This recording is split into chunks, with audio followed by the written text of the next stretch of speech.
Bonjour et bienvenue dans Par Intermittence, le podcast de Thalie Santé, le service de prévention et de santé au travail des industries culturelles et créatives. Pour cette 3e saison, nous avons choisi d'accompagner nos intervenants sur leur lieu de travail. Le temps d'une journée, elles et ils partagent avec nous leur parcours, leur quotidien et l'impact de leur métier sur leur santé. Dans cet épisode, nous avons rencontré Grégoire, pianiste-compositeur dans son studio de répétition.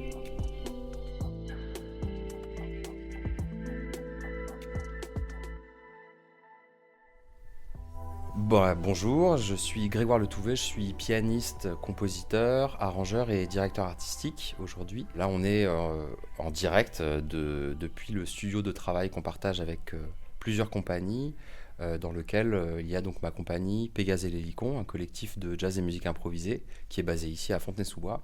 Et là on est dans un studio de travail dans lequel on va faire une session cet après-midi avec 3 autres musiciennes.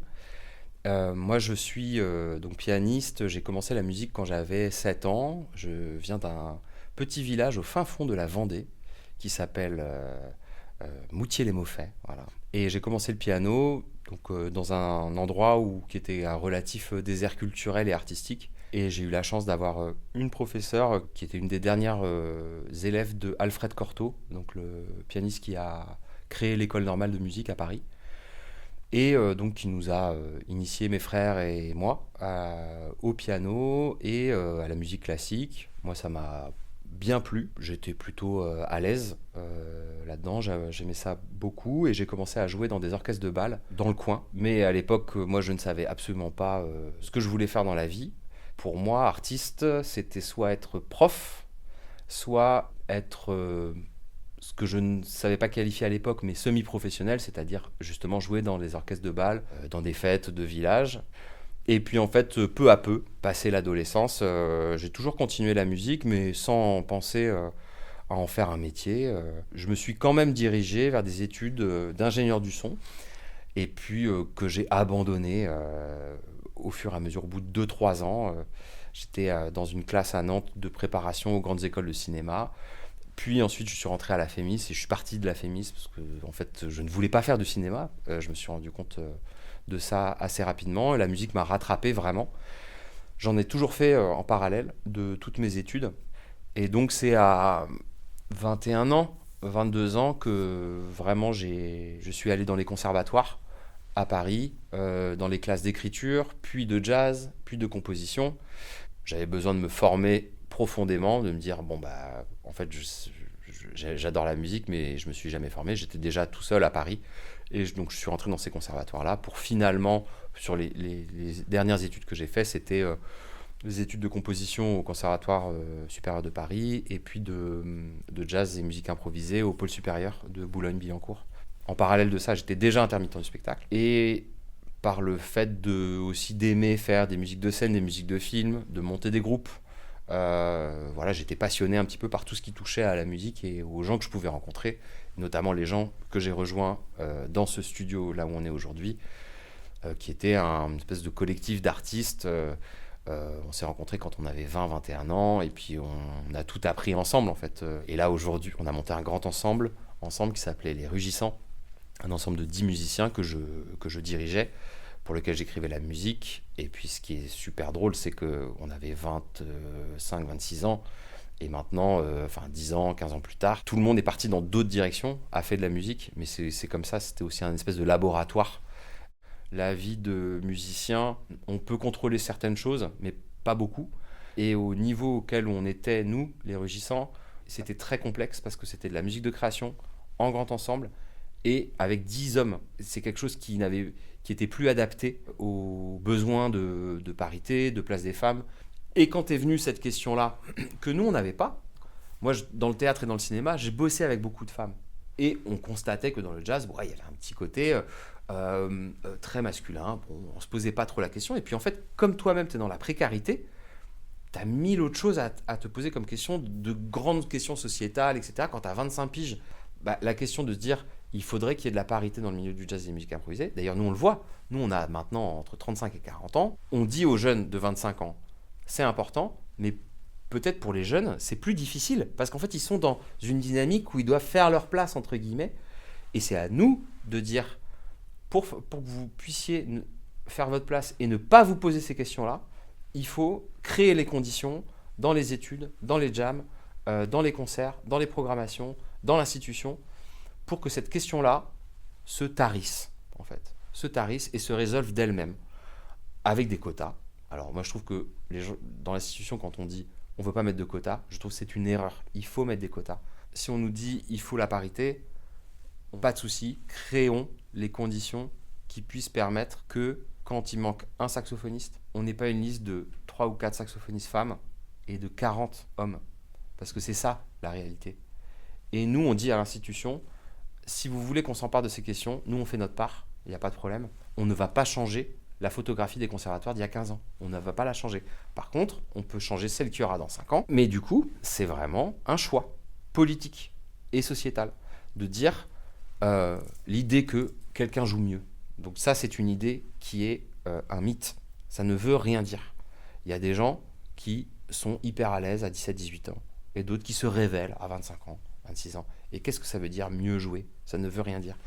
Monter des groupes, faire de la musique ensemble, ce n'est pas une question de niveau. Évidemment qu'il y a des prérequis, mais en fait, quand on se présente au Conservatoire national supérieur de musique de Paris et qu'on passe un tour, on a tous un niveau professionnel. Ce n'est pas la question. Et je pense qu'actuellement, l'institution est prise dans cet entre-deux-feux. Il faut qu'il y ait plus de femmes dans les promotions de jazz et musique improvisée. Et en même temps, il faut qu'on garde le niveau et tout ça. Et tout ça, ça ne peut pas fonctionner ensemble. Tant qu'on a en tête qu'il y a un avis qu'il y aurait un niveau. La réalité, c'est que ce n'est pas l'institution qui souffre, c'est nous. Donc bref, c'est des non-dits très profonds et voilà, sur laquelle nous, on fait en sorte que la puissance publique, elle se positionne par rapport à tout ça.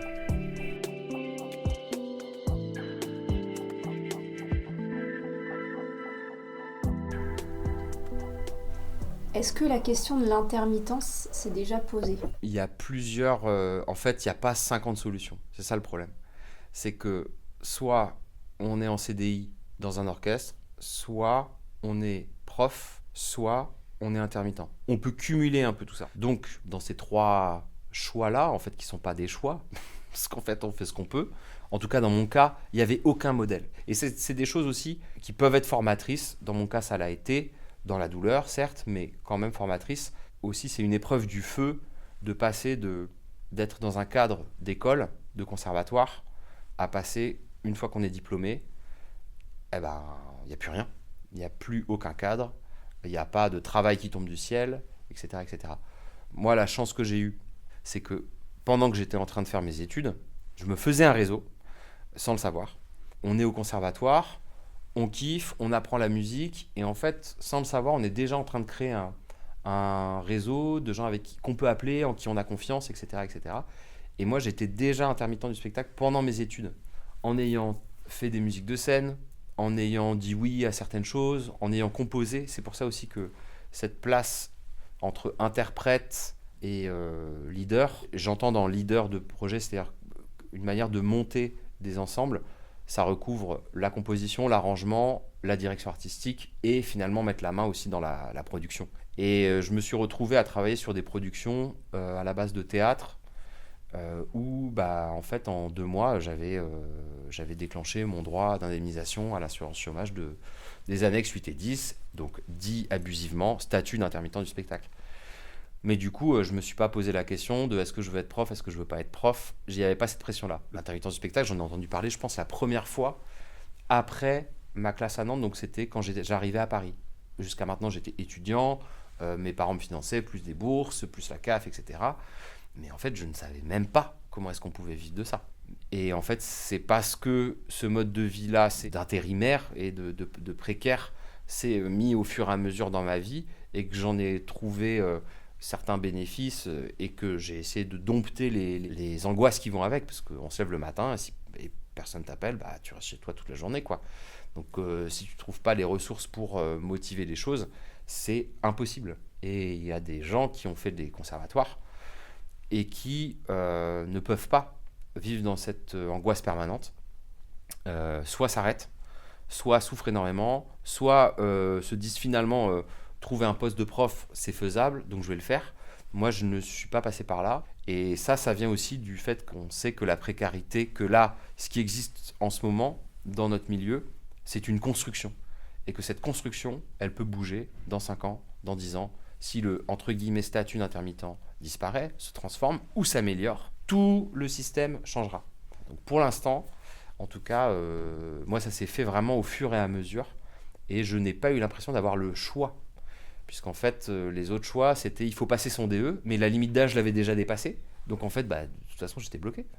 Mais quand on dit que se poser la question du choix, je ne suis pas sûr, dans les conditions matérielles dans lesquelles on est actuellement sur la structuration du milieu professionnel dans les arts et la culture, quoi. Ça, c'est impossible.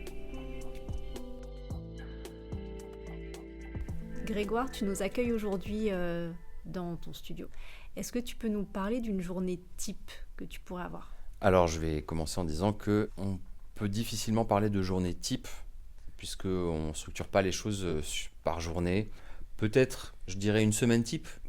On a plusieurs choses à faire. Moi, dans l'approche que j'ai, donc, qui est à la fois instrumentiste, donc musicien de terrain, donc sur scène, en répétition, en enregistrement, de compositeur, et aussi de travail de production, contacter les gens, etc.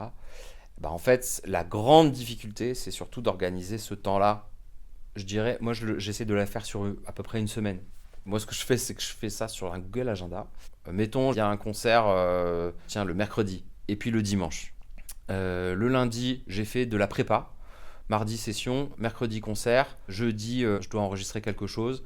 Et vendredi, je dois faire un travail de fond, de composition, d'arrangement. Donc déjà, ça fait mal à la tête. Parce qu'au moment où on s'y met, il ne faut rien oublier. À l'intérieur de cette semaine-là, il faut répondre à des mails, lancer des pistes, appeler des gens, vérifier la dispo, être en lien avec notre administratrice, avec notre chargé de communication, etc. Il y a toujours des questions qui se posent. Plein de petites choses qui sont à gauche à droite. Donc ce qui est important, c'est de rationaliser le temps de travail, de se dire, le matin, je fais ça. L'après-midi, je fais du piano. Je trouve que la principale difficulté, c'est ça. Il y a des amis, musiciens, musiciennes, qui résolvent un peu la chose en se disant tous les matins, je fais 1 heure d'instrument. Comme ça, c'est clair que toute la semaine, j'aurai ma condition physique. Parce qu'il ne faut quand même pas oublier que musiciens, musiciennes professionnelles, d'une manière ou d'une autre, on est quand même comme des sportifs de haut niveau. C'est-à-dire qu'on ne peut pas perdre la main. Donc c'est quand même vraiment, sur une semaine, des compétences assez différentes. Et quand il y a un grain dans la machine, un train qui arrive en retard, une maladie, il y a tout qui saute. Je ne peux pas faire un concert à 42 fièvres. Du coup, c'est aussi de la charge mentale de se dire il faut que j'annule. Je ne répondrai pas à tel mail de mon administratrice qui pourtant me dit que c'est urgence et elle a raison. Donc ça peut être très fatigant. Et on travaille le soir et la nuit et le week-end. C'est une question qui se pose beaucoup dans l'intermittence de la vie de famille, de la compatibilité avec la vie de famille. Moi, j'ai dû apprendre absolument tout ça.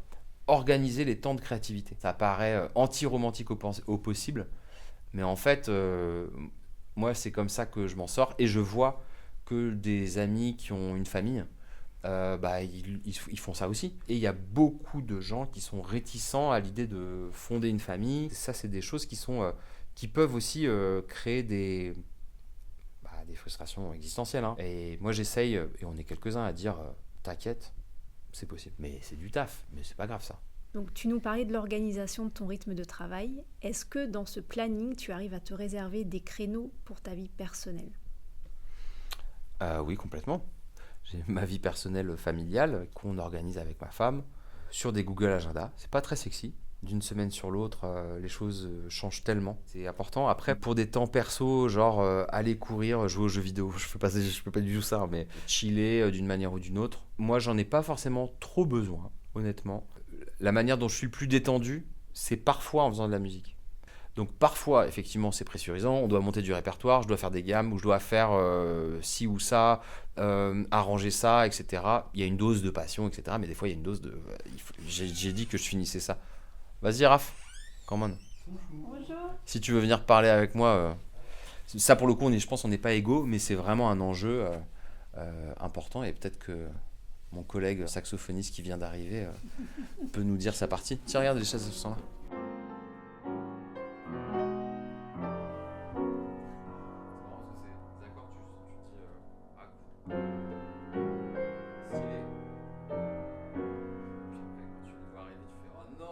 C'est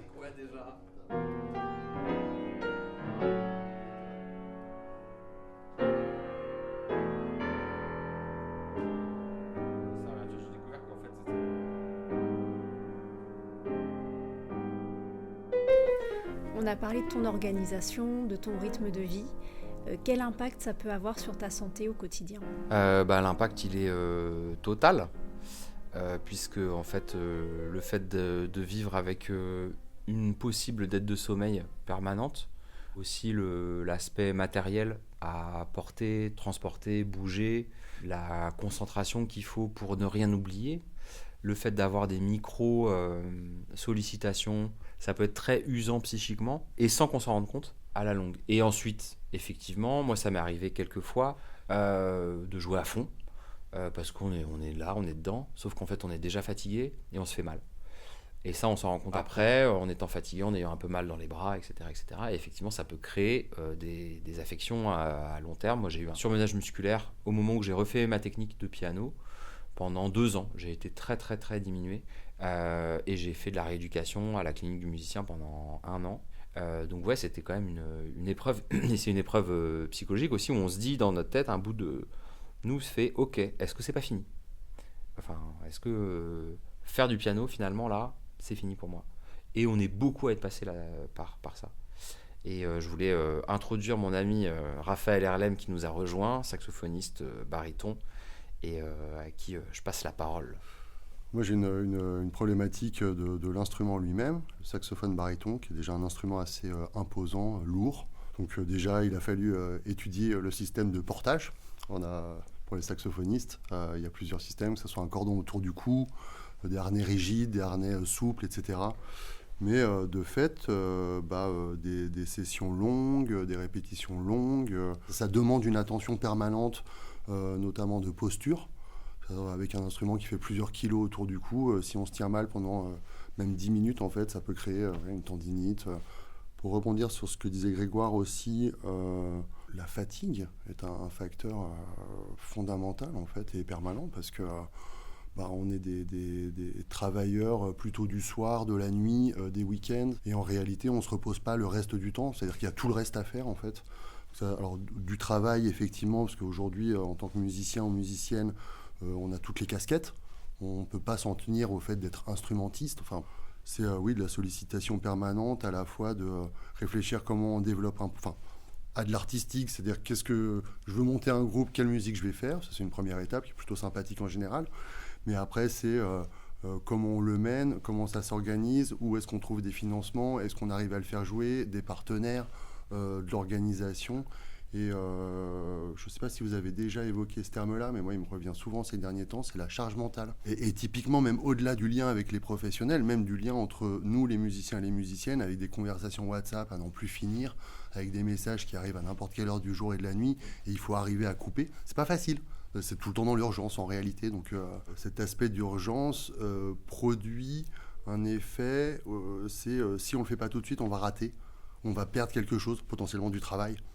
Et vu le contexte actuel... Et ça arrive. Et ça arrive, oui, ça arrive. C'est pas qu'une image, oui, effectivement, tout à fait, ouais.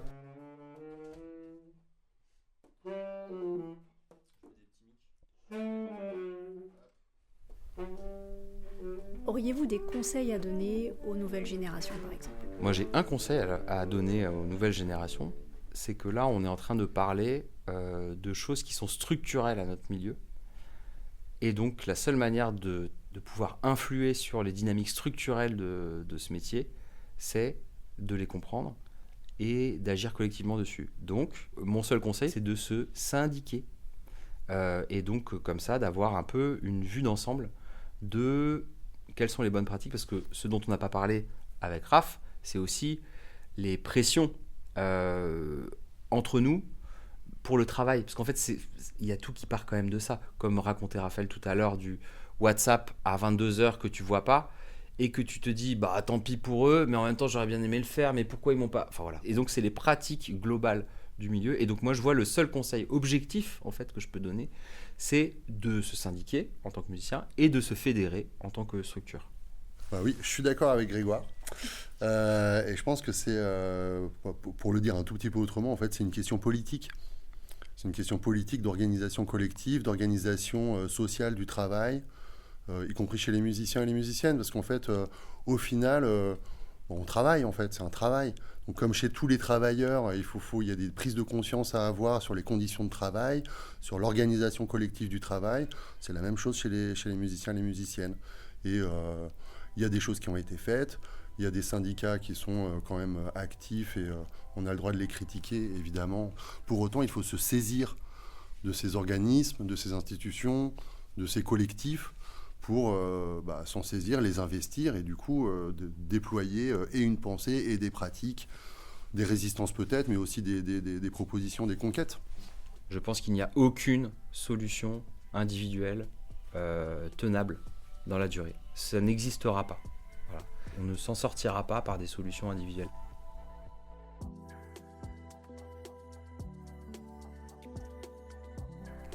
Merci à Grégoire pour son témoignage et à la lettre du musicien qui nous accompagne dans la création de ce podcast. Retrouvez-nous prochainement pour un nouvel épisode qui s'intéressera à la santé des intermittentes et intermittents du spectacle, mais aussi des mannequins et des pigistes. Les équipes de Thalie Santé se tiennent bien évidemment à votre disposition, notamment pour un accompagnement psychologique. Rendez-vous sur thaliesanté.org et sur les réseaux sociaux pour vous informer sur la prévention et la santé au travail.